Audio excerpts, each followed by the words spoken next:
Hi guys, Niluto mo na, samahan guys. niyo Yan, akong mamaya. magluto ngayon. Yan. Asay omoko. Itatapos yung ginagawa ko, guys. Yan, prito muna ako, guys. Para may ulan yung mga booking ko, guys. Yan, na may alaman tinola. Maraming salamat sa inyo at sa iyong samahan. Sige guys, bye-bye pa. Mamaya po ang ulit.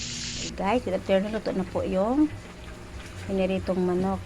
Ito naman Sarap guys, nito tinola. guys. Marami pong salamat sa inyo guys.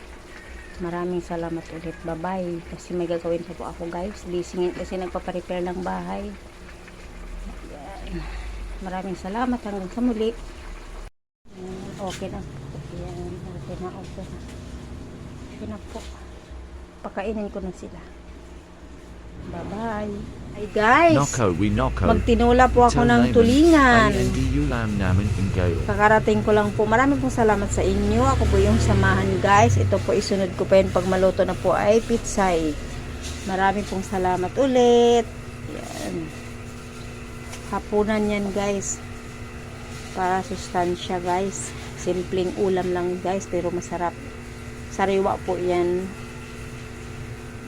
Marami pong salamat ulit hanggang sa muli. Bye bye.